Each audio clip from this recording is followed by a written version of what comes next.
The Phoenix Suns started February with another ugly loss. Exactly the type of loss that Devin Booker could have fixed. We'll talk about that side of things as well as the game overall on today's episode of Locked On Suns. Let's go.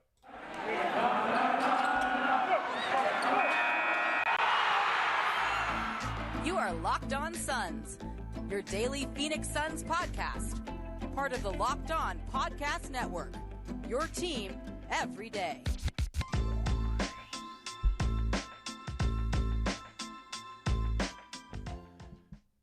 We are back. This is Locked On Phoenix Suns. We are part of the Locked On Podcast Network, and I'm your host, Brendon Kleen, a credentialed media member covering the Suns for the past 6 seasons, a writer at Suns.com, and the host of the Just Basketball Show.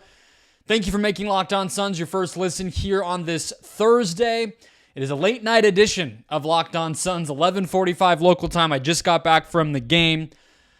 First game of the season with a media credential, a locker room credential is what I mean to say. So I got back in the locker room for the first time since pre-pandemic.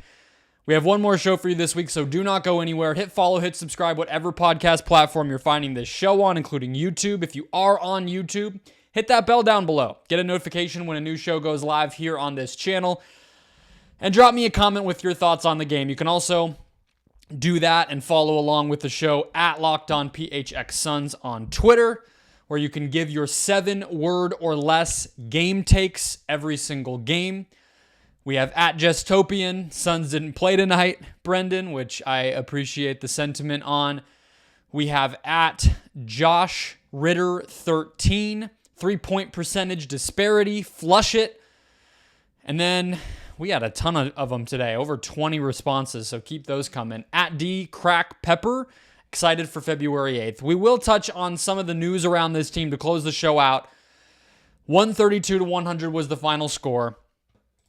Today's show, guys, brought to you by PrizePicks.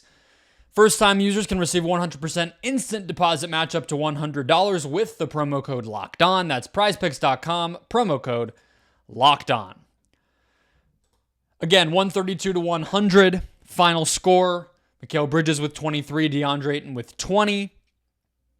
Not enough to match Trae Young, DeJounte Murray, Onyeka Okongwu, and Bogdan Bogdanovic all playing pretty good, pretty well for the Hawks. And even DeAndre Hunter, who was guarded by Chris Paul, had some success scoring the ball. It was just ugly. The Hawks got some offense from just about everybody that checked into the game, whereas the Suns got it from just about nobody who checked into the game. But I want to obviously focus on the Suns side here.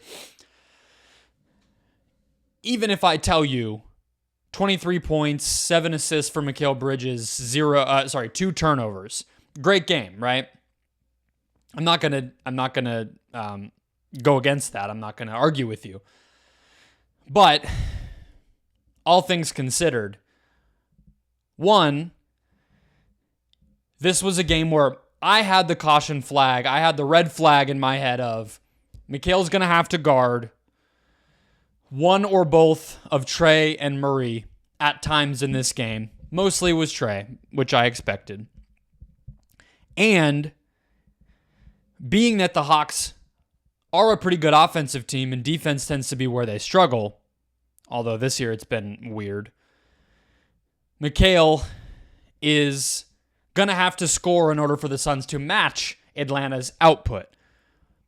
The games where he runs into trouble, especially while Booker is out, have been when he has to do it on both ends. There were some games where we can probably say he was in some pain. Those explain some of them, but a lot of the time, if he struggles on offense, it's because his defensive matchup is particularly difficult, or obviously some teams have guarded him well too. So I'm not going to tell you that Mikal missed 6 of his 7 threes just because he had to guard Trae Young, but it's just a pattern that's undeniable at this point, and it makes total sense, right? I mean, that's the same reason we talk about guys like Booker, like Trae Young, although he's a very extreme example of these offensive centerpieces. You don't want to have them guarding on the perimeter or playing defense all the time. You want to make their job easier on the defensive end. Mikal doesn't have that luxury, and so he struggled. Same thing when it comes to Chris Paul. although less so related to whatever he was doing defensively, more so that he wasn't there tonight all the way.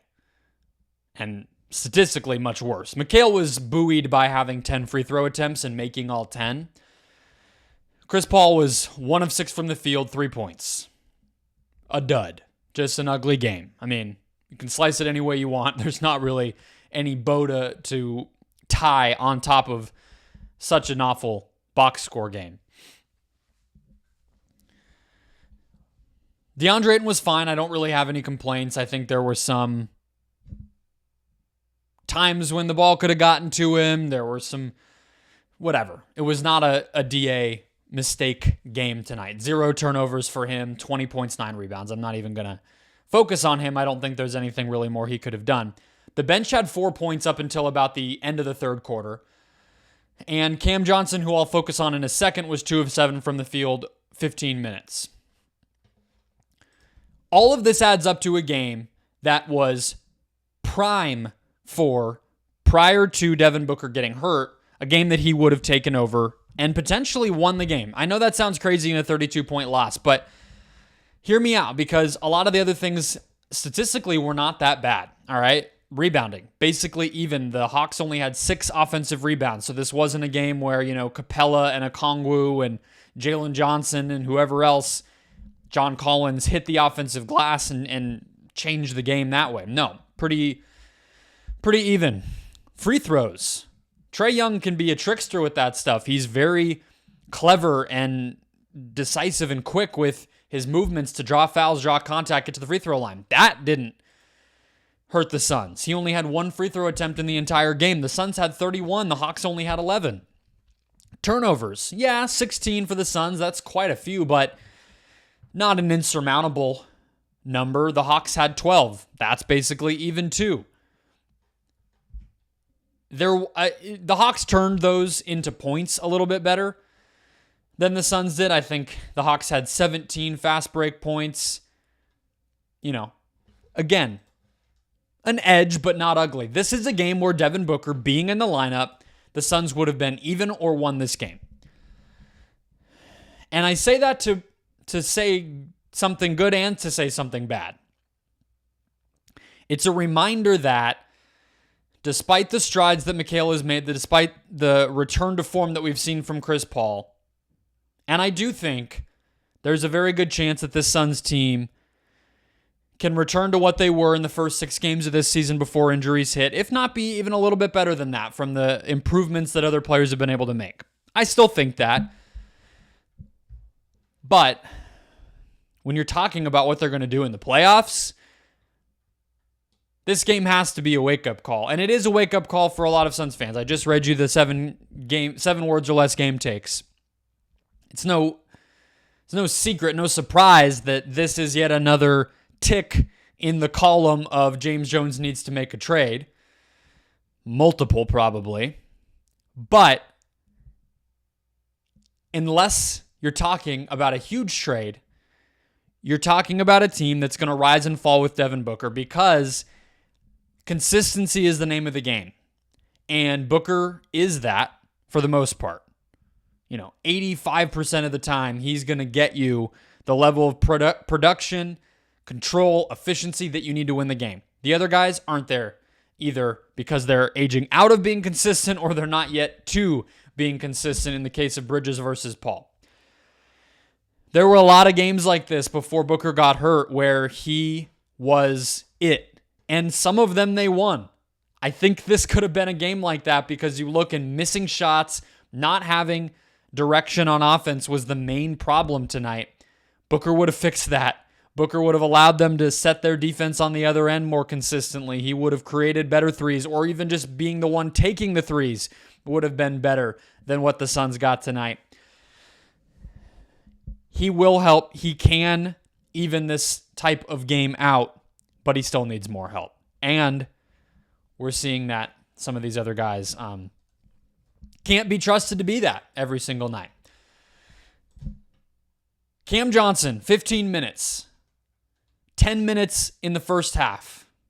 What's going on there? We'll talk about it next. Is it the injury? Is it just rotation management, time management? injury rehab stuff.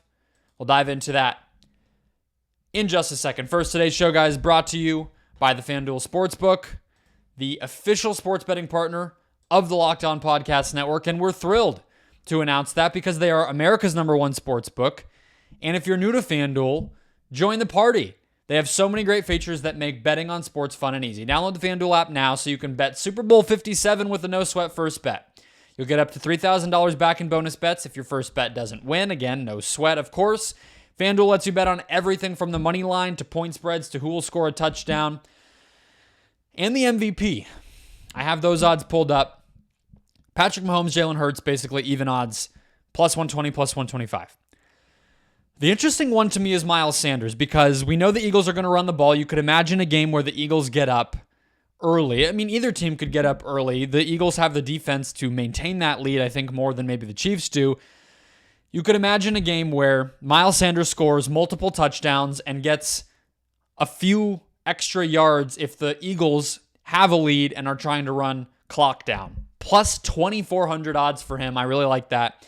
All of that and more, Super Bowl 57 and beyond at the FanDuel Sportsbook app, which is safe, secure, and super easy to use. Best of all, you get your winnings instantly. So join FanDuel today at FanDuel.com/LockedOn to claim your no-sweat first bet on Super Bowl 57 here in the Valley. That's FanDuel.com/LockedOn. Make every moment more with FanDuel, the official sportsbook partner of the NFL. We've seen Cam Johnson's minutes fluctuate as he's returned from the meniscus tear in his right knee, the surgery to repair it. He played 15 minutes tonight. I have his game log pulled up here. Since returning, 22 minutes in his debut, 29 the next game, although if you remember it was a back-to-back, so he did not play the Indiana game. He played the Memphis game. 18 in a big win, blowout win over the Hornets. 33 last week against Dallas when he scored 22 points, had a pretty solid game. 32 against the Spurs on Saturday.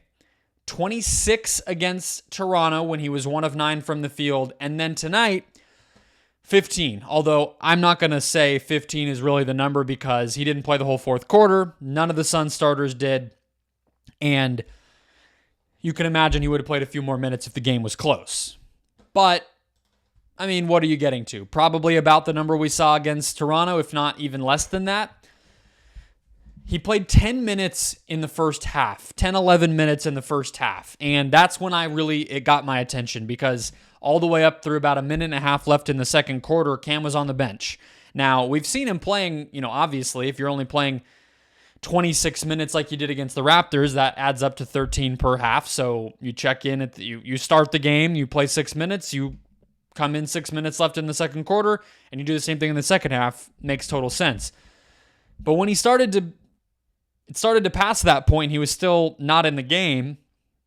I tweeted out that I thought maybe he had nicked something, re-injured. I don't know. I was surprised.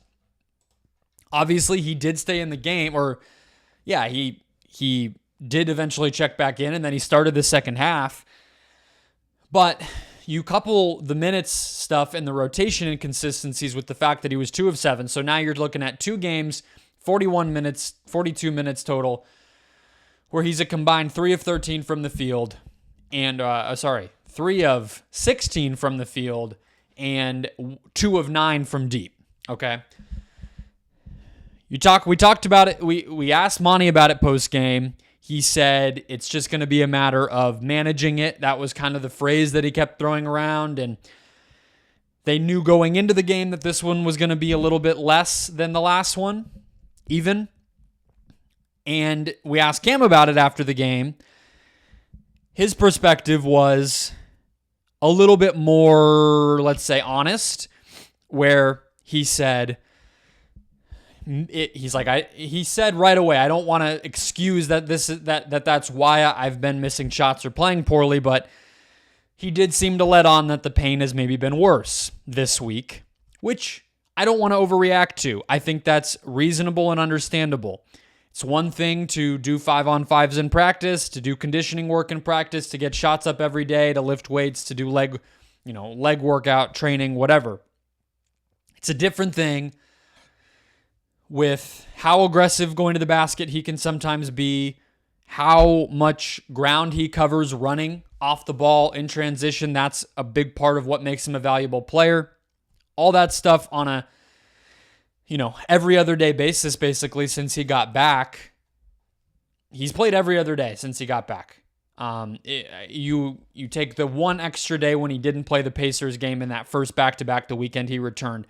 But he played January 19th, January 22nd, January 24th, 26th, 28th, 30th, and now February 1st. So every other day for 2 weeks, basically, he's been playing basketball.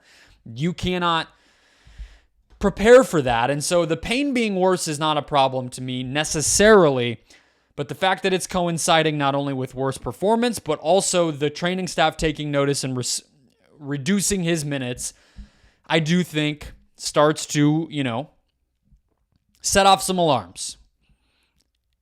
Again, I think so many roads lead back to they need reinforcements, both players getting healthy and trades, in order to reduce the load. I talked about it with Mikal, needing to be a superstar on both ends and not being consistent enough to do that. Same thing applies with Cam Johnson returning from this injury.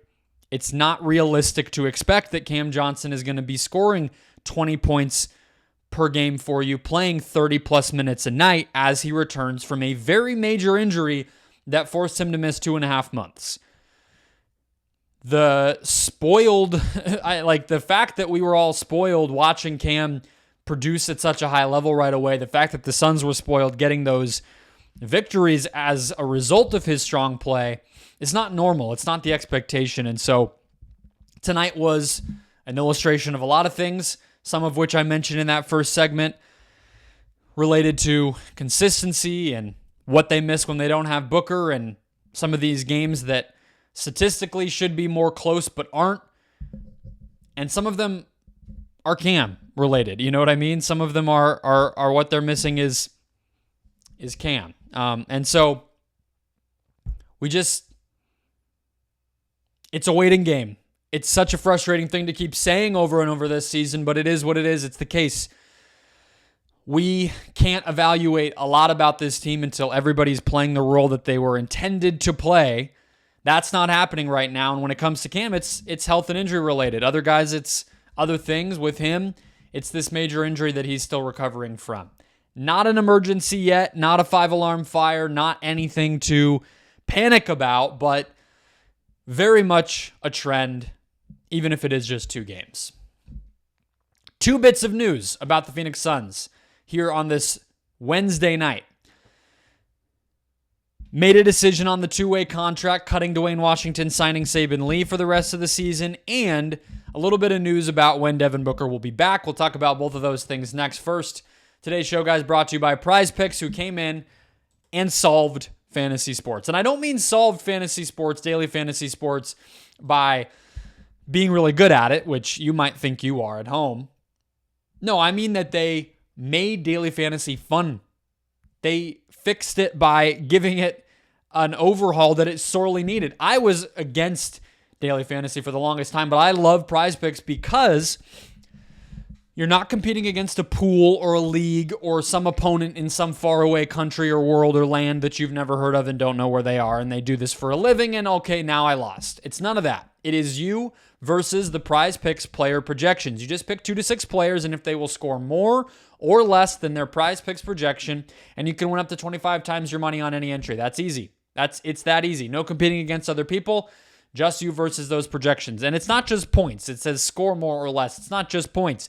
That could be you're going more rebounds. You're going, for football, more rushing yards. And a lot of these sports, they have fantasy points as one of the categories. So you can say this player is going to get more fantasy points than what PrizePicks projects him to get. Entries can be made in 60 seconds or less. PrizePicks offers safe and fast withdrawals, and they're currently operational in over 30 states and Canada, including Arizona.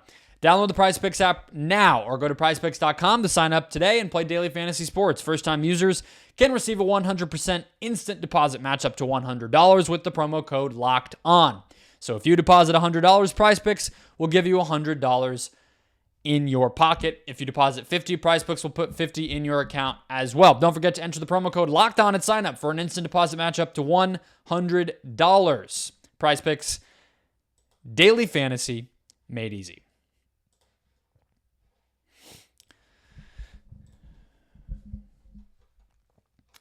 Closing out the show with some thoughts on the latest bit of news around the Suns. First up, and this is all just a rotation vibe check, which I do post-game all the time. First thing is Devin Booker's return. Let's start with the positive news.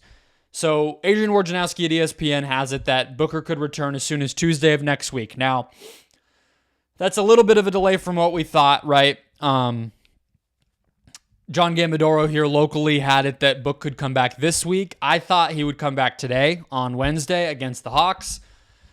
Just because teams do like to, including the Suns, bring players back at home. Cam Johnson came back at the beginning of this homestand. Chris Paul came back at home, I believe, if I'm remembering that correctly. And I just figured the Suns had these 2 home games and they would try to peg it to one of these. But Booker loves East Coast road trips. Maybe that'll help. And Gambo did adjust his guess to say maybe more like next week. It sounds like, in general, with how many stops and starts the Suns have had with some of these injuries, they are wanting to make absolutely sure that players can recover. If you remember, Chris Paul came back, was playing pretty well, looked pretty comfortable, and then all of a sudden he's out for way longer than we expected all over again. Same thing could be said for DeAndre Ayton at times, who will get a tweaked ankle and tell everybody, I'll be back next game, and then he's missing 3. Landry Shamet, Chris Paul, or Cam Payne, all guys who are having absences that are a little bit longer than we would expect, right? So it makes sense that Booker, Monty told us on Monday that Booker hadn't started 5-on-5s. I would imagine that's still the case.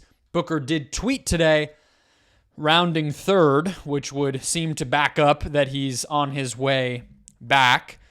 The Suns do play on Saturday. I mean, Friday seems a little bit too early in Boston. They do play on the second night of a back-to-back Saturday. That would be a little bit of a strange day to bring him back, but who knows? Maybe they sit Cam Johnson and they use that as the opportunity to bring Booker back. But I think most likely, with Woj saying Tuesday, that feels right. That's one game before the trade deadline. I don't know if that matters. It is the Nets, which is going to be a tough game. Maybe that does matter. But either way, it's very good news. That would set Devin Booker up to play. What game number would that be for the Suns? Like, this was 53, so 54, 55. That would be game number 56. So he would have 27 games to prove himself again in terms of being healthy, being consistent, being able to lead this team. All NBA, I don't know if that's in play. He would only be able to, the most games he's going to be able to play this season is 56. Not a lot. But most importantly, aside from anything individual, is 27 games for the Suns to get their season on track, get their you-know-what together, and try to coalesce into a team that can go deep in the playoffs. And that's 2 weeks, if he comes back next Tuesday, 2 weeks after his original reevaluation date from when he tweaked the groin again on Christmas. I don't have a reason to believe he won't be able to come back and be pretty good again right away. I think that's the benefit of waiting longer, is you don't have to bring people along slowly. You don't have to be reserved about, okay, yeah, they're coming back, but Chris Paul came back, played like 38 minutes in his first game back from injury. I think that the Suns could be looking at something like that from Booker.